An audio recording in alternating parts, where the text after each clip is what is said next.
बिस्मिल्लाहिर्रहमानिर्रहीम नहमदुहु व नुसल्ली व नुसल्लिमु अला रसूलिहिल करीम आलिहि तय्यबीन व अस्हाबिल हादीन अम्मा बादु फ़अऊज़ु बिल्लाहि मिनश शैतानिर रजीम बिस्मिल्लाहिर्रहमानिर्रहीम व कअय्यिम मिन नबिय्यिन क़ातल मअहु रिब्बियून कसीर फमा वहनु लिमा असाबहुम फी सबीलिल्लाहि वमा दऊफु वमा वल्लाहु बिस्साबिरीन सदक़ल्लाहुल अज़ीम इन्नल्लाह व मलाइकतहु युसल्लूना या अय्युहल्लज़ीना आमनू सल्लु व सल्लिमू तस्लीमा अल्लाहुम्मा सय्यिदना मौलाना मुहम्मदिन व सहबिही व सल्लम व सलामन अलैहि सल्लि व सल्लिम दाइमन अबदा अला हबीबिका खैरिल खल्क़ि कुल्लिहिम। हम्द व सलात के बाद मुअज़्ज़ज़ व मुहतशम उलमाए किराम, क़ाइदीन अहले सुन्नत और हमारे आज की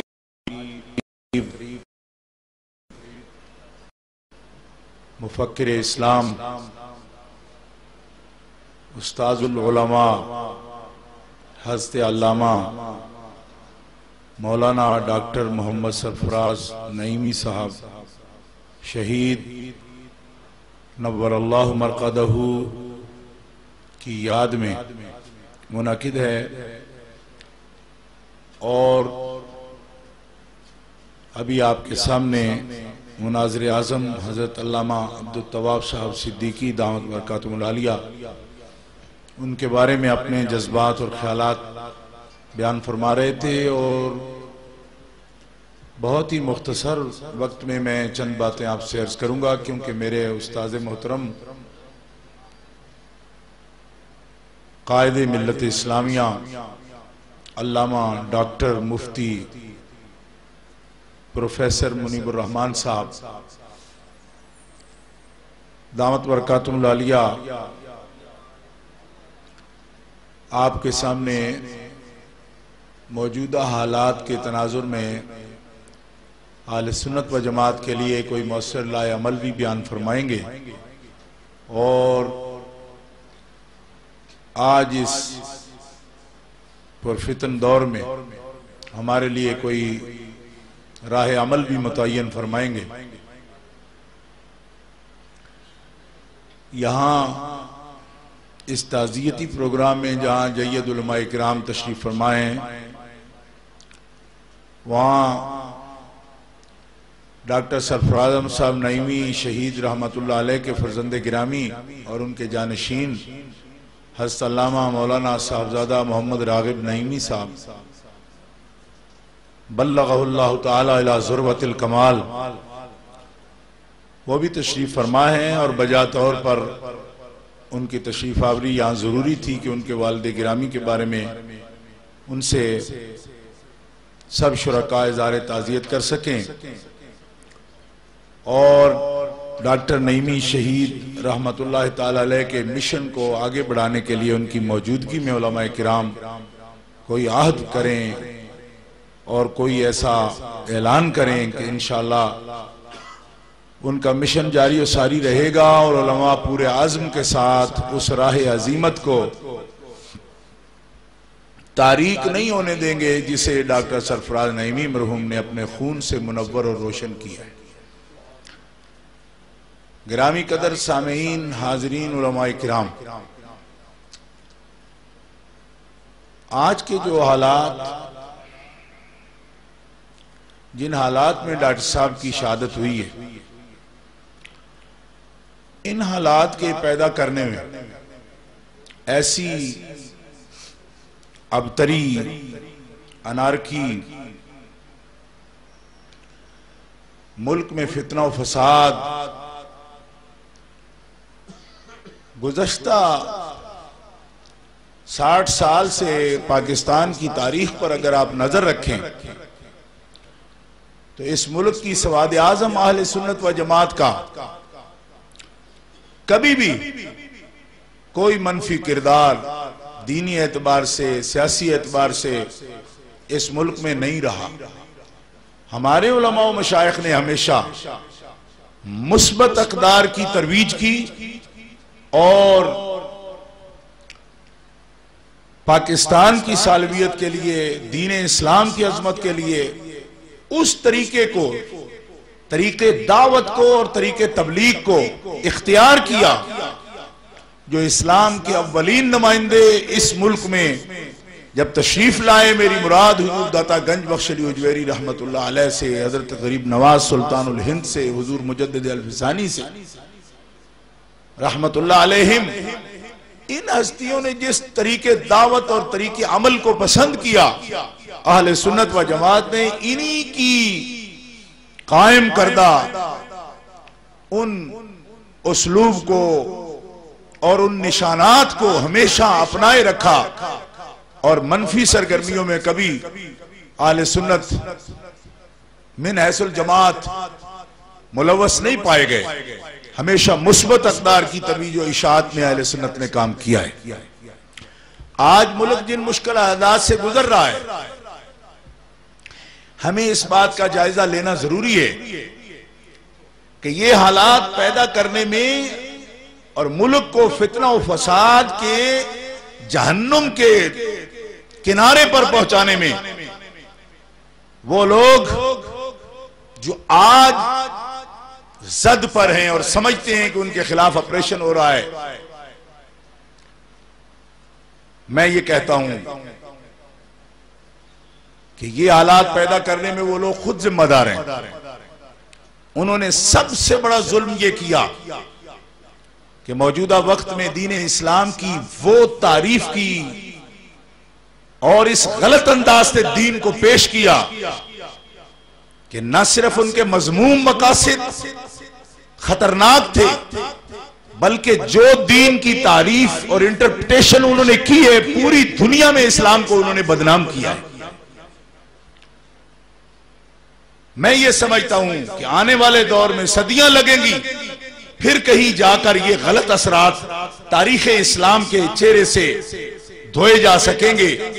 इन लोगों की गलत तारीफात ने और गलत तहरीकात ने इस्लाम के बारे में पूरी दुनिया के अंदर एक गलत तासुर पैदा किया है। आज वो जिन दौर से गुजर रहे हैं किसी हमदर्दी के मुस्तहिक नहीं है। उसकी वजह यह है कि हमारे गांव में, देहातों में, पंजाब में जिस बच्चे से वालिदैन तंग होते हैं, आग कर दें उनको,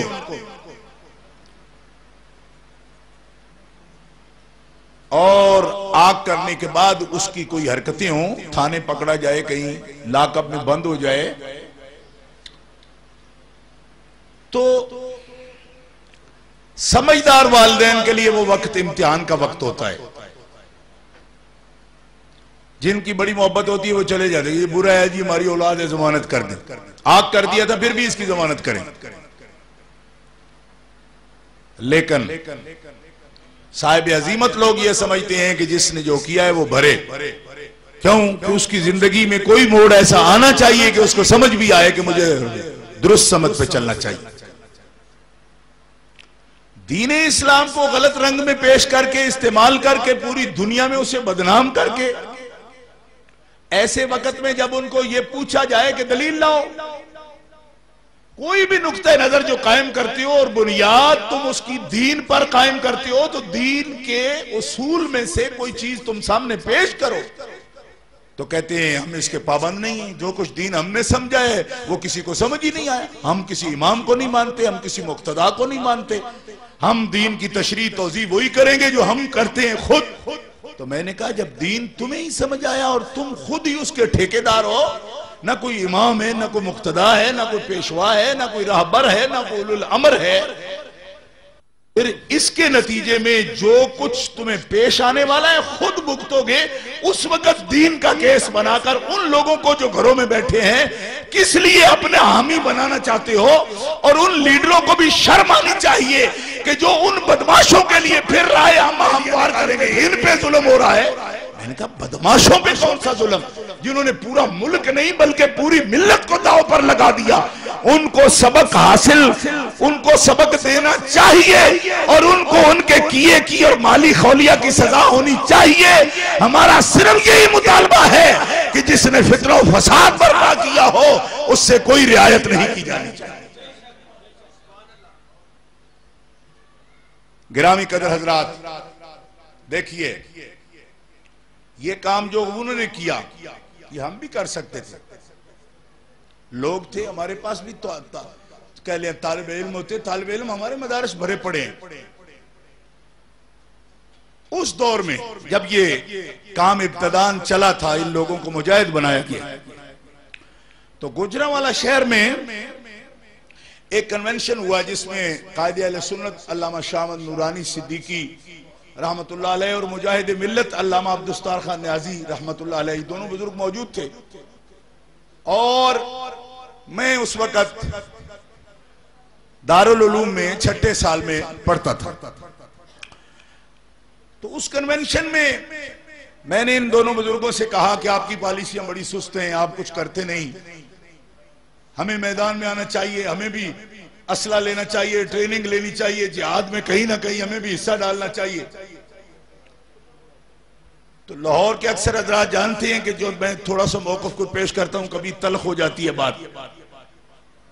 तो काफी देर तक जब मैं बोलता रहा तो मुजाहिद मिल्लत मौला अब्दुस्तार खान न्याजी रहमतुल्लाह अलैह उठकर खड़े हुए और मुझे फरमाया चुप कर, क्या कहते हो तुम? मैंने कहा जी मैंने जो कहना था कह दिया, अब आप फरमाए। फरमाने लगे ये सब खबीस हैं, ये जो जिहाद का नाम लेते हैं ये खबीस है। क्यों? तुम ये चाहते हो कि हम दुनिया के मकासद के लिए अपनी कौम को तज दें? वो भी कोई जिहाद होता है जो काफिरों के पैसे पर होता है। हम ले सकते हैं इनसे पैसा, हम भी बंदे दे सकते हैं, लेकिन ये किस किस्म का जिहाद है कि जिसके लिए बातन खा मुजाहिद तैयार किए जाते हैं, असला भी पेश किया जाता है उनको और दारुलूम बना के दिए जाते हैं। ये अमेरिका के पालतू मुजाहिद हैं, इनका खुदा के मुजाहिदों से कोई सिलसिला नहीं मिलता है। आप यकीन करें मैं आपके सामने कोई 1977 की बात कर रहा हूं। तो यही बात कायदे अहले सुन्नत ने भी फरमाई, जरा धीमे लहजे में मौलाना न्याजी साहब ने हमें डांट कर कहा। उन्होंने कहा कि लिख लो जो कुछ ये कर रहे हैं, कल ये सारा वबाल और अजाब मिल्लत इस्लामिया पर आएगा। क्योंकि जिस इमारत की पहली ईंट टेढ़ी होती है वो अगरचे आसमान तक पहुंच जाए उसको कभी भी कोई सबात हासिल नहीं होता है। इसकी पहली ईंट टेढ़ी है, इसकी बुनियाद ही कुफार के पैसे पर है। उनको क्या जरूरत है कि वो आपको जिहाद करवाते फिरें? कल को ये सारा फितना हमारे मुल्क के और मुल्क की सालमियत के खिलाफ और पूरी मिल्लत के खिलाफ ये साजिश के तौर पर सामने आएगा। और अल्हम्दुलिल्लाह कि आज मैं आपके सामने अपने कायदीन का फरमाया हुआ वो जुमला दोहरा रहा हूं और 77 से लेकर आज 2009 तक मैं इस नतीजे पर पहुंचा हूं कि हंगामे, तूफान, आंधियां बड़े बड़ों को बहाकर ले जाती हैं, मगर वो मुजाहिद मिल्लत का फरमाया हुआ सच्चा जुमला इन तमाम सालों से उसका नतीजा हमने अपनी आंखों से देख लिया कि इसकी बुनियाद गलत थी। अमेरिका ने अपना दुश्मन मरवाने के लिए ये जिहादी तैयार किए।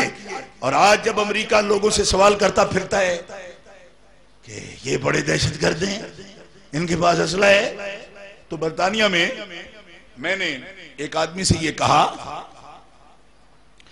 कि इतना असला इनके पास है, अमेरिका कहता है, उसके इदारे कहते हैं, तो मिलता क्यों नहीं इन्हें? कहते बस उन्होंने छुपा लिया है। मैंने फिर इतने यकीन से कैसे कह सकते हैं? तो वहां की एक यूनिवर्सिटी के वो प्रोफेसर है, मुझे कहने लगे इसलिए यकीन से कहते हैं कि उनके पास मुकम्मल लिस्टें हैं, उन्होंने खुद दिया है ना। वो कहते हैं जो दिया था वो किधर किया है आपने? कहते हमने दिया था ना, वो किधर किया है, हमें वापस जमा कराओ। अब वो जिन जो उन्होंने बोतल से निकाल तो लिया ना, वापस दोबारा बोतल में बंद नहीं कर सकते उसको। और अब और लोगों की शाह मिल गई उनको। गिरामी कदर हजरात, जिस तबके जिस मसलक से इन लोगों का ताल्लुक है, ये शुरू से बिकता है। ये गांधी के हाथ बिके। अंदाजा करें आप, कांग्रेसियों ने क्या किया था तहरीक पाकिस्तान के अंदर। इससे भी पहले 1857 की तहरीक उठा के देखो, उसके अंदर इन्होंने क्या किया था कि अल्लामा फजल खैराबादी तो अंग्रेज के खिलाफ फतवा जिहाद जारी कर रहे थे, और उस वक्त इस्माइल देलवी और सैयद अहमद निकले कि हम सिखों के खिलाफ लड़ेंगे, और बालाकोट की तरफ रुख कर लिया। भाई जिस वक्त पूरी दुनिया बहादुर शाह जफर के साथ और उलमाए मिल्लत सदरुद्दीन आजुर्दा देलवी रहमतुल्लाह अलैह, काजी उल कुज़ात और अल्लामा खैराबादी इमाम अहले सुन्नत, वो फतवा जारी कर रहे हैं दिल्ली की जामे मस्जिद में कि अंग्रेज से लड़ना फर्ज है, क्योंकि वो मिल्लत को मिटाना चाहता है। उस वक्त इनका ज़हन क्या था कि हमें सिखों से पहले लड़ना है। अंग्रेज सरकार बरतानिया हमारी बहुत ही मुशफिक और बाइंसाफ गवर्नमेंट है, हम उससे नहीं लड़ेंगे, और जाके बालाकोट में लड़ मरे। और सुन्नियों से जिहाद किया, यार मोहम्मद हाकिम यागिस्तान से, और सुन्नियों से लड़ते हुए दोनों मरे और कतील हुए वहां, जिनको शहीद कहा जाता है। 1857 से इनकी फिक्र देखो, 1947 में इनकी फिक्र देखो, ये कांग्रेस के साथ थे। आपको पता है कि इनकी फिक्र का सबसे बड़ा मौलवी अपने वक्त का, जो अपने आप को बड़ा राइटर और पता नहीं क्या क्या समझता था, अबुल कलाम आजाद, उस जमात का सदर था कि जिस जमात का बानी मिस्टर गांधी था। वही कांग्रेसी मुल्ला पूरी मिल्लत की दीवारें तोड़ते हुए आज भी मुल्क तोड़ने के लिए बरसरे पैकार है। और आप एक शहादत डॉक्टर सरफराज अब्दुल नईमी की ताजियत के लिए मेरे पास सबसे बड़ा जुमला यह है कि डॉक्टर साहब आपने कोई गलती नहीं की। हमारे लोग कहते सिक्योरिटी नहीं थी, वो शहीद हो गए। सिक्योरिटी होती भी तो शहीद होते। क्यों? इसलिए कि कलमा हक कहने की सजा ही सर कटना है। वो हो जाते, क्यों कि टारगेट किलिंग हुई है, कोई नहीं बचता इससे। लेकिन सदाकत के लिए जिस दिल में तड़प हो, उसे अपने आप को सरफराज करना पड़ता है। जो सर बुलंद करेगा वो सर जरूर कटेगा। अरे ये अलग बात है कि कुछ सर कट भी जाए तो नेज़े पर बुलंद ही रहती। खुल्लम पढ़ने वाले तालिब इल्मों को बता रही है कि मैं तो माकूल का इमाम था, मुझे जज्बात की राह में बहने की क्या जरूरत थी। मैं तो सिर्फ मंतक के कर सकता हूं, लेकिन बता दिया आशिक चाहे मंतक का इमाम हो, लेकिन है रसूल है नामूस वो। हालांकि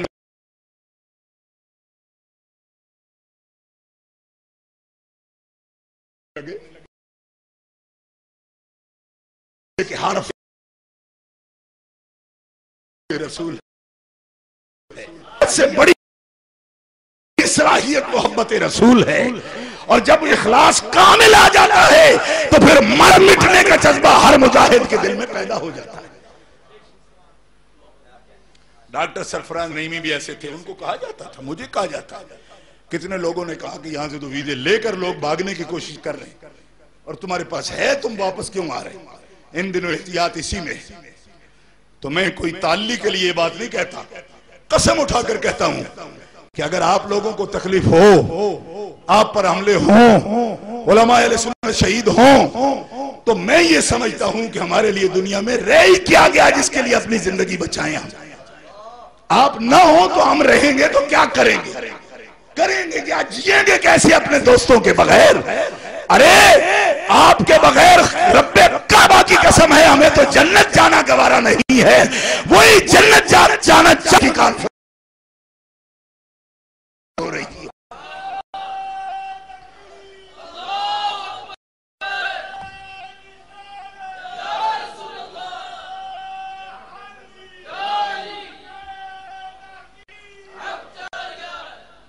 उस्ताद गिरामी का खिताब होगा, उन्हें रिकॉर्डिंग के लिए भी जाना है। इस एहसास के पेश नजर मैं एक बात अर्ज करता हूं कि बज़ाहिर कुछ लोग खौफ व हिरास की बातें करते हैं, हालात बड़े सख्त हैं, खतरा बड़ा सख्त है। खतरा सख्त हो तो फिर ही तो ईमान का पता चलता है। मोतीचूर डब्बे आ और 3 किलो के हार गले में पड़े हों तब तो हर एक आशिक के रसूल है ना। इससे भी मेरे बुरे हालात हुए। नात खानों की नाते हम सुनते हैं ना, कुल्ली दा कख न रवे, तेरा दामन नहीं छुटदा। मैं कहा तेरी कुल्ली को तो अभी सेक लगा ही नहीं, तो तेरा रंग पीला पड़ गया। ये सिर्फ कहने की बातें हैं कि कुल्ली दा कख न रवे तो दामन नहीं छुटदा। पैसे की रेल पेल में वेले हो रही हैं तो कुल्ली दा कख न रवे। इसमें कुल्ली का क्या नुकसान है कि पैसे ले रहे हो और कहते हो कुल्ली दा कख न रवे। कुल्ली दा कख न रवे क्यों? कि जब शहीदों की लाशें उठानी पड़े, उस सरपरस्त की लाश उठानी पड़े जिसके बगैर बच्चों की दुनिया अंधेर नजर आए, एक जामिया की दुनिया अंधेर नजर आए, फिक्री नुकसान हो रहा हो, फिर रागिब नईमी में अगर ये जज्बा हो कि कोई बात नहीं, बाप को उसकी लाद में दफन करके फिर वो अहले सुन्नत के इजलास में मौजूद है, तो रब्बे काबा की कसम है, मुझे उम्मीद है ये परचमे इश्क रसूल कोई नीचा नहीं कर सकता। एक सरफराज नहीं गया तो हर मदरसा से 1000 सरफराज नहीं होगा जो इश्क रसूल का झंडा बुलंद करता नजर आए।